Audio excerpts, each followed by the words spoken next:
Hey, if the bad does really sleep well, then I guess I must be a really good person because I sleep really poorly. What's up? It's the Culture Detective here investigating your favorite movies, and today I'm going to do a movie review on 悪い奴ほどよく眠る, or The Bad Sleep Well, written and directed by Kurosawa Akira. And there are actually other co-writers. There's a bunch, but yeah, it's a Kurosawa film. So I'm on to my sixth Kurosawa, and I just watched this one. Holy crap! What? What was that? So I was actually going to watch this whole film yesterday before I sleep, but at that point it was already really late. So actually halfway through the film, not even halfway, like 1 hour into the film, I decided that, you know what, I should probably go to bed. So I went to bed and I just recently finished the whole film, and I am I am shook. Wow. So first of all, Kurosawa is really well known for his period films, his samurai films. But usually people outside of the film nerd circle would not pay that much attention to some of other Kurosawa films, like more modern films. And by modern, I mean Kurosawa films which take place at the time that it was filmed. So, The Bad Sleep Well is a film released in 1960, so the story also took place in roughly 1960. And not a lot of people put focus on that side of Kurosawa's filmography, even though Kurosawa's filmography are amazing, no matter in the period film side of things or the modern film side of things. Last month, in September, I reviewed Ikiru, which is now my personal favorite film from Kurosawa because it is so life-affirming and beautiful and powerful and motivational and enlightening. But The Bad Sleep Well is almost the opposite of that. It is grim, it is corrupted, it is sad, miserable, pessimistic, and it is probably the most pessimistic film I've seen from Kurosawa to date. In fact, it's so pessimistic, this film is considered noir by many film critics. Even though the golden years of film noir, 40s and 50s, have already passed, there is still a lot of time for a lot of neo noirs, and Kurosawa has hopped onto that genre. And I love noir. But do you know what I love also? Political thrillers. And not necessarily political thrillers, but political flavored thrillers. And The Bad Sleep Well is a film noir that is political flavored thriller. And I love it. I love it from front to back. The whole film is 2.5 hours long, but it doesn't feel like a single minute is wasted. The whole film is tight, concise, and you can really feel the stakes rising slowly and gradually from scene after scene, which is actually a very difficult thing to achieve if you want to write movies. So, first of all, we are into the 60s now. We are into the 1960s. Second of all, I am watching a Kurosawa film in a brand new aspect ratio. This time, instead of the usual 1.33 to 1, or 1. Rashomon's aspect ratio was a little different. This time, Kurosawa filmed this in 2.35 to 1, which is a brand new aspect ratio, and while the change of aspect ratio didn't make the movie significantly greater or anything, it is still refreshing to see it. And essentially, the story is about a very corrupted department that works for the government, and how this department has been bribing another company, and it's very bureaucratic. There's a lot of bribery, there's a lot of lying and schemes. A person called Furuya was murdered. Even though it was officially a suicide, everybody knows that it was a murder. And this murder was staged by some of the top people in that department. That includes Iwabuchi, Shirai, and Moriyama. And so Furuya's son, his illegitimate son, wanted to avenge his father's death, Furuya's death, so he decided to infiltrate the department and try to destroy them and expose them from within. And that is very interesting. That is really cool, and that is extremely entertaining. This film was actually really, really freaking entertaining. I was not for once bored at all. And this film is also kinda inspired by Hamlet, and this is not the first film ever where Kurosawa has made a film version of a Shakespearean story. Of course, if you have seen Throne of Blood, you know that Throne of Blood is basically a Shakespearean or Japanese adaptation of a Shakespearean story, that is Macbeth. But this time it is an adaptation of Hamlet, apparently, but I must say, there is not a lot of common ground between The Bad Sleep Well and Hamlet other than the idea that a person is trying to avenge his father. But that being said though, I still love this movie from front to back.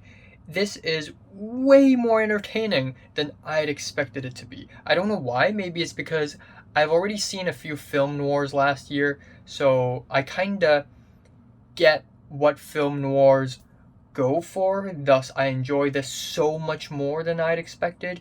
It doesn't feel like your average thriller drama type movie. This movie feels really thrilling in that you really feel the stakes, and that's mostly thanks to the runtime. The movie is long, don't get me wrong, it's 2.5 hours long, but that is exactly enough time to explore every single key character in the story and explore how high the stakes actually are. And when there are dramatic scenes, when there are intense scenes, it does get really dramatic, and it does get really thrilling, and it does hook its audience completely. The film is incredibly engaging. There are also a lot of twists and turns. Well, not twists, but turn of events. New development here, new development there. And the long runtime justifies the amount and the number of developments in the plot. I also really like the acting. We, of course, have Toshiro Mifune, the one and only collaborator of Kurosawa on this film. And in this film, he pretty much plays the exact opposite kind of character as his other characters in Rashomon and in Seven Samurai. In those two films, Toshiro Mifune basically plays this really jumpy, wacky, impulsive, screaming madman. But in this film, he is stoic, calculated, and he's actually good in this role as well. He's actually really good in this role. And that's kind of surprising. Of course, we also have Takashi Shimura, who has played a variety of different roles in Kurosawa films as well. The old man in Ikiru to the archer samurai in Seven Samurai. And he plays his role in this film as a bad guy really, really well. Not only that, this film explores moral ambiguity really well.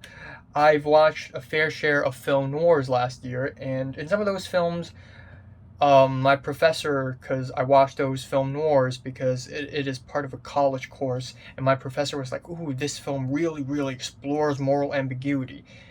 And I love moral ambiguity, but some of the films I've seen did not explore moral ambiguity well enough, but in Bad Sleep Well, it is explored really well.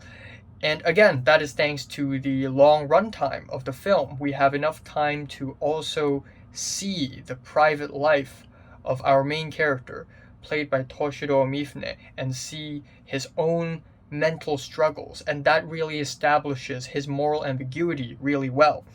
The ending is absolutely brutal. I want to get into spoilers and talk about it.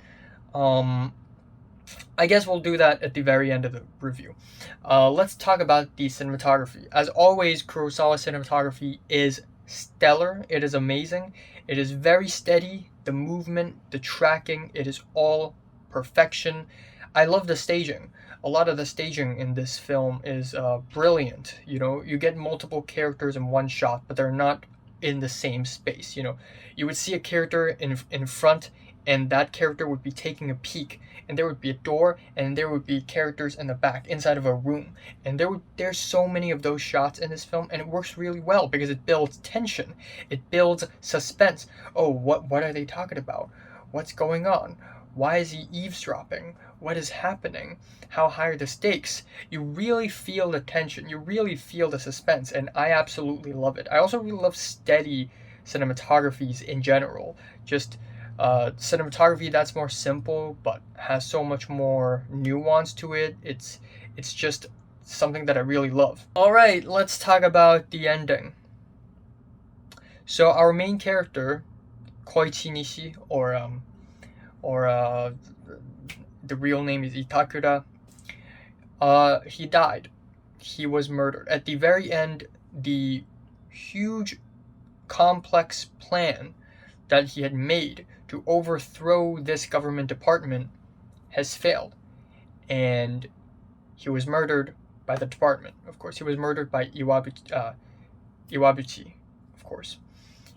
And it's brutal. It is depressing. It is brutal. And this is not the first film ever where we're watching a thriller where we really root for the main character and the main character dies. And not only dies, but dies off screen. And I'm not going to name the other movie in case you haven't seen the other film, but if you know which movie I'm talking about, you know what I'm talking about. I'm going to give you a hint. Heads or tails, pick one.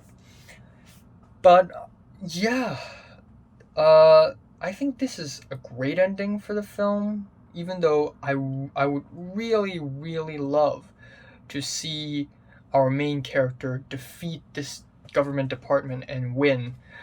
I also really appreciate this ending because it is very real, and it ultimately works because people who watch this film will be like, wow, the government really sucks. There's a lot of corruption, there's a lot of lying, there's a lot of murdering, there's a lot of plots and schemes and conspiracies.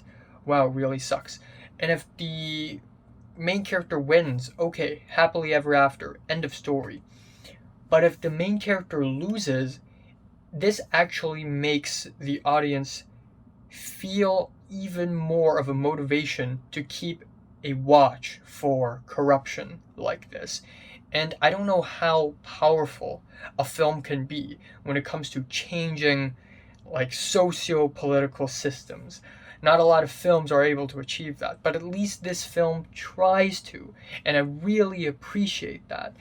And yeah, I also love that a lot of Kurosawa films don't have happy endings, strictly happy endings. They're bittersweet endings. They're endings that are kind of mixed, but I actually don't think there is a Kurosawa film that actually ends off happy. Like a lot of these films have more of a bittersweet ending. This one is just straight up bitter. And yeah, there are a lot of great scenes, like when Moriyama, played by Takashi Shimura, when he found out Koichi Nishi's real name, that was already a very important development, because normally you would think that for a story like this would happen at the very, very, very end. But in this film, it kind of happens halfway, so you're like, oh my god. So our main character is at a huge disadvantage already, halfway through the film. And what I also love about this film is that our main character, Nishi Koichi, he isn't a genius. I mean, yeah, he is a genius in that he came up with this elaborate plan to overthrow a government department. That is amazing, but he is not 100% genius. At the end, he is still fighting a battle, and we really feel that. We see scenes of, Moriyama and Iwabuchi speaking to one another, and then we see scenes like our main character and his companion speaking to each other, planning, and you really see this battle happening between the two. And it's just really awesome to see, okay, now he has the upper hand. Oh, never mind. Oh no, he messed up. He has the lower hand. Oh wait. Oh my god, he's dead. Fuck. It's absolutely insane. When Nishikoichi was entering the house, and in the same house, Moriyama was going to Iwabuchi, who is the ultimate evil of this film, even though in actuality is not, but at that moment he is. Moriyama was going to tell Iwabuchi that Nishikoichi is the mole. And at the same time, Nishikoichi was going back to the same house as well, at the same freaking time. What are you gonna do?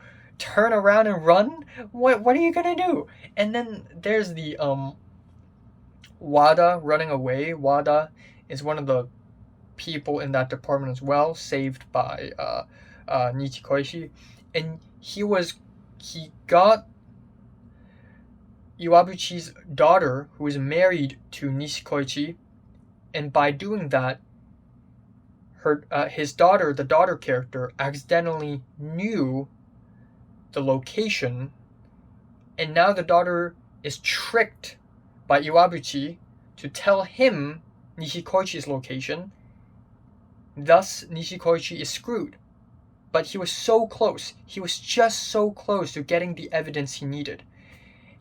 Yeah, it's just suspenseful. It's totally unexpectedly suspenseful. I totally did not expect this film to be this good. And I love movies, man. I love movies. I could imagine that at some point in the future, if I were to make a political thriller or something like that, I would just watch this film again and again and again, like study this film religiously, because it just does such a great job at establishing the system, at building suspense, at showing these characters and their relationships. It just does such a fantastic job. It completely blew me out of the water, and yeah, usually I can't find a lot of films that exactly lives up to my expectations, no more, no less. I guess I could say that Leon the Professional and The Matrix are as good as I thought they are, but usually when I watch a film, they're either better than I thought or worse than I thought.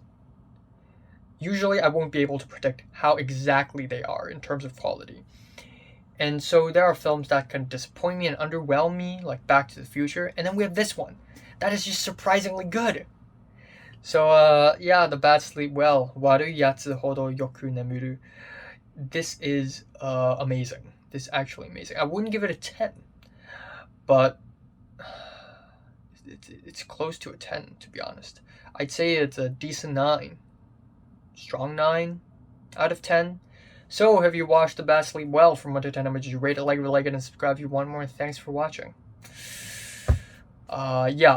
I would watch and review a Kurosawa film by the end of every single month. But by the end of October, we have Halloween. So instead, I have already watched a Kurosawa film today. And on the 30th, I will be watching a scary movie for the scares. And by the end of November, I will be watching Yojimbo. And by the end of December, I will be watching Sanjuro. So there's that.